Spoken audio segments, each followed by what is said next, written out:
Pendant longtemps, enfin ces dernières années, on a confondu peau et trémolite.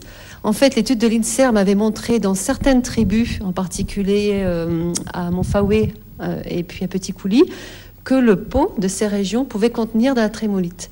Et nos enquêtes sur le terrain avec les géologues, nos analyses, nous ont montré qu'en fait, le pot pouvait être aussi bien de l'argile.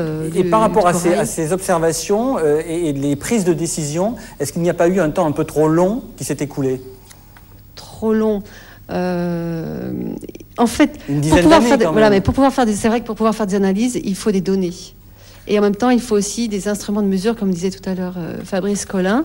Il faut de nouveau se poser la question. L'INSERM avait quand même démontré quelque chose, comme on l'a dit. C'est vrai qu'il faut le temps ensuite de se poser la question et de nouveau remettre en question ce qui avait été démontré. Se sont écoulées une dizaine d'années voilà. À peu près. Alors, Bernard Robineau, justement, les familles de l'amiante, hein, parce que là on parle de termes un peu techniques pour nos téléspectateurs peut-être. Qu'est-ce qu'il y a comme famille de l'amiante? On trouve deux grandes catégories, semble-t-il. Vous pourriez nous les expliciter?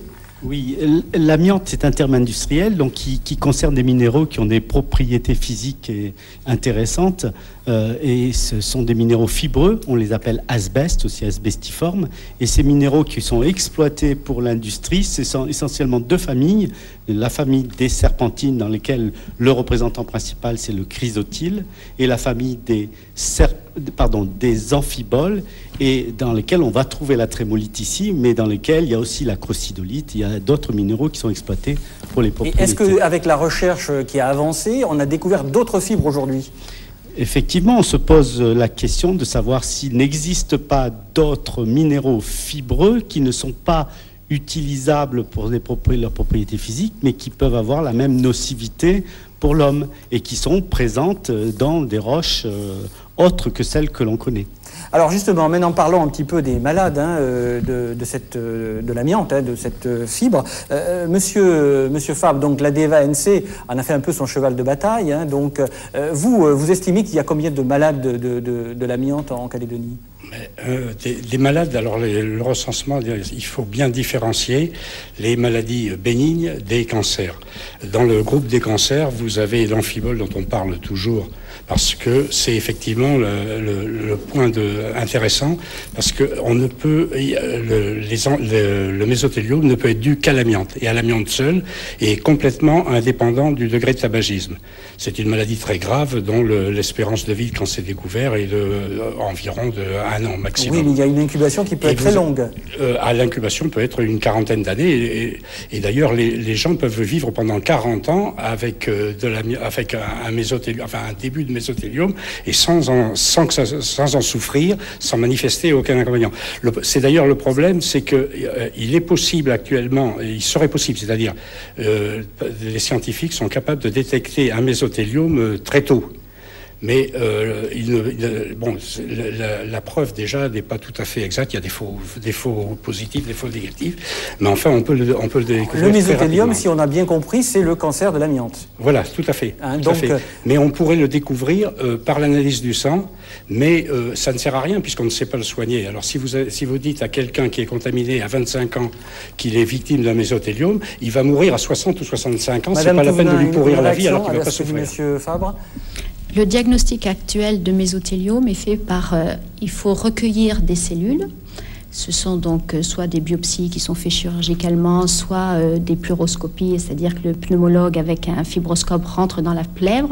Il faut donc avoir un recueil de cellules et ensuite c'est analysé par un anatomopathologiste avec des réactifs très particuliers, ça s'appelle des immunomarqueurs, qui permettent de reconnaître l'origine de la cellule et de faire donc un diagnostic de mésothéliome. Mais il y a un temps de latence, on est d'accord hein, il faut en moyenne, parce qu'on a toujours des études qui vont effectivement, des cas uniques qui vont prouver le contraire, mais en moyenne c'est 30 à 40 ans d'exposition. André Fabre. Non, je suis désolé. Moi, quand je vous parle de la détection du mésothéliome, c'est par analyse de sang. Vous détectez dans le sang une protéine qui s'appelle la mésothéline et qui est signataire de la contamination et les savants. Quand je suis rentré à Paris, quand je suis passé à Paris, j'ai rencontré des savants qui ont parlé de ce problème-là et ils m'ont dit non, la recherche est pratiquement bloquée parce que ça ne sert à rien tant qu'on ne sera pas capable de soigner un mésothéliome. C'est pas la peine d'annoncer à quelqu'un qui ne souffre pas qui est en parfaite santé, de lui empoisonner la vie, alors que de toute façon, ça... Alors, on entend aussi, Madame Touvenin, parler de plaques pleurales. Qu'est-ce que sont les plaques pleurales? Donc, l'exposition à l'amiante peut entraîner 3 pathologies. Des pathologies bénignes, comme a très bien dit M. Fabre, des plaques pleurales qui vont juste rigidifier un petit peu des zones de la plèvre et qui ne vont pas avoir d'incidence importante. On peut avoir une fibrose, donc dans le cadre, comme on a dit, les fibres, c'est de l'asbeste, donc on appelle ça une asbestose. La fibrose, c'est quand la paroi où se font les échanges, où l'oxygène qui est respiré passe dans le sang, s'épaissit et ces échanges se font difficilement. Donc les gens deviennent insuffisants respiratoires. Donc ça, la fibrose est une maladie qui va évoluer assez longtemps, plusieurs années, et les gens vont être effectivement de plus en plus gênés.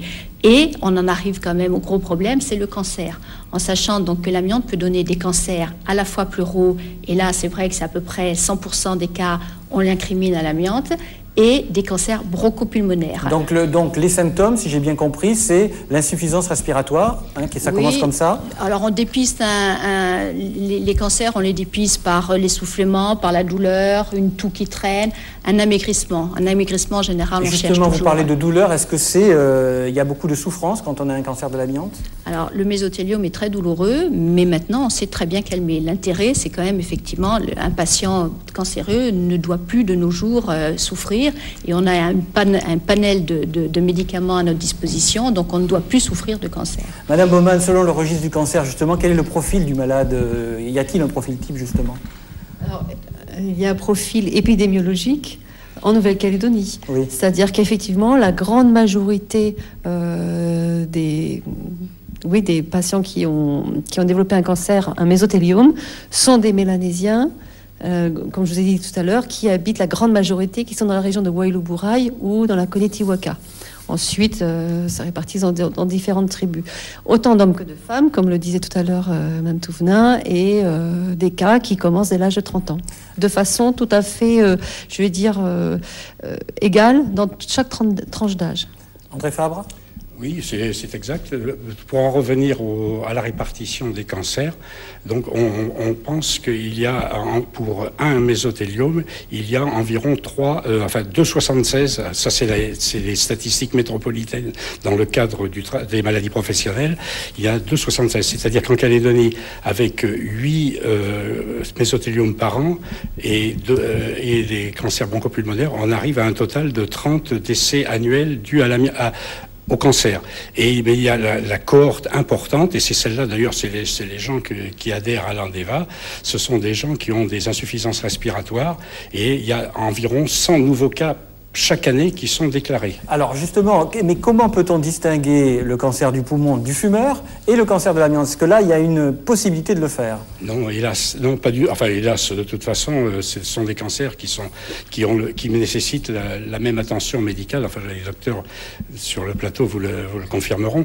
Mais non, on ne peut pas distinguer un cancer bronchopulmonaire d'un cancer dû à l'amiante. Monsieur Moreau? Sauf, comme vous disiez, sauf avec des prélèvements des tissus pulmonaires. Monsieur Moreau, une précision, Madame Touvenin, par rapport au cancer du poumon et le cancer de l'amiante, comment la Caisse, justement, elle a un système de reconnaissance par rapport aux indemnisations ou aux prises en charge, notamment?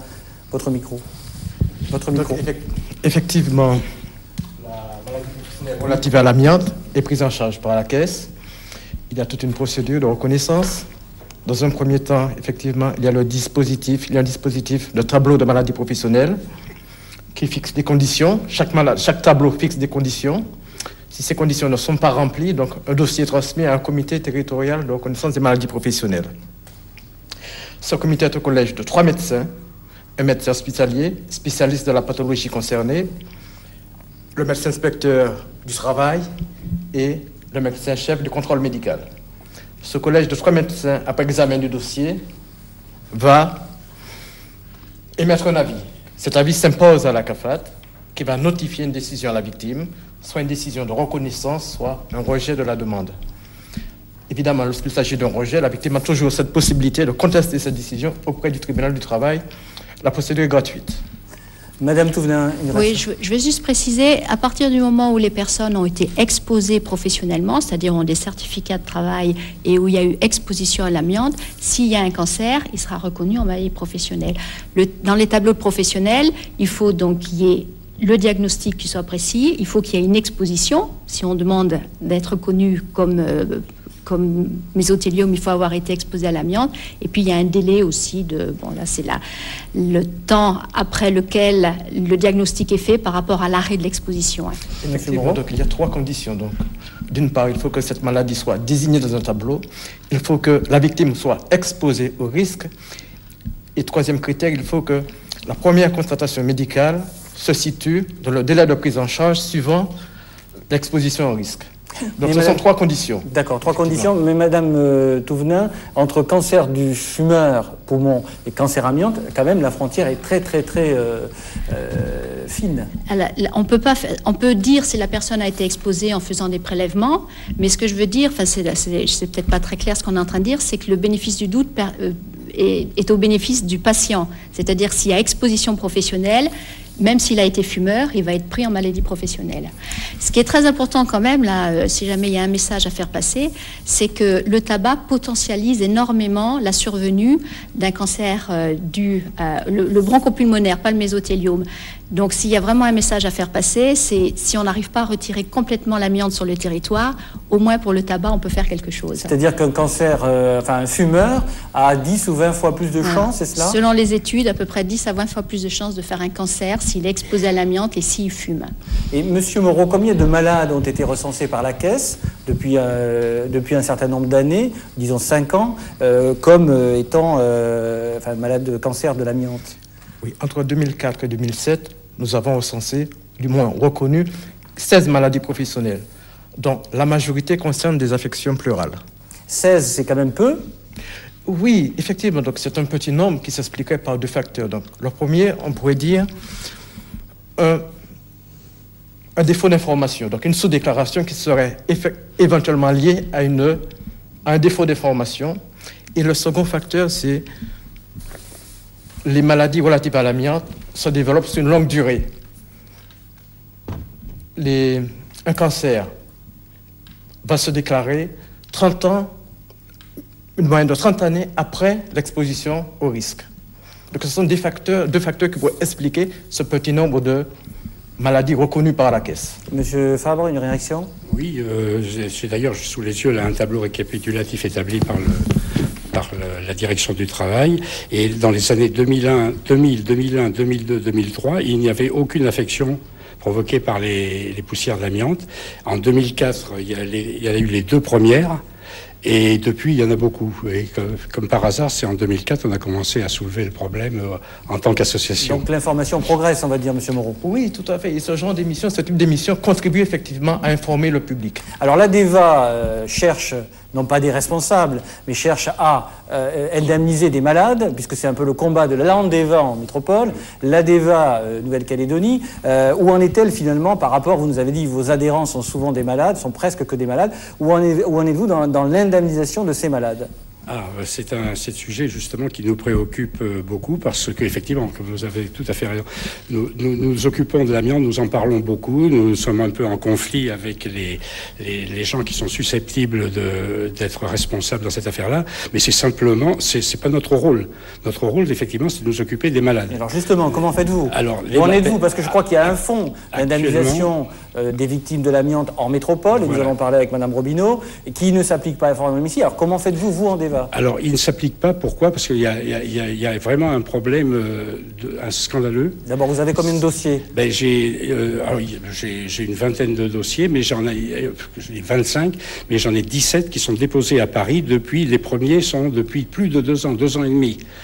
Et un de ces dossiers qui a été déposé, il y a 8 jours, nous avons enterré le malade. Et son cas, il a fallu se battre avec la CAFAT pour que cette personne, qui était fortement handicapée, obtienne une petite pension au titre de maladie professionnelle, ce qui est dans le code, tout à fait dans le rôle de la CAFAT. Par contre,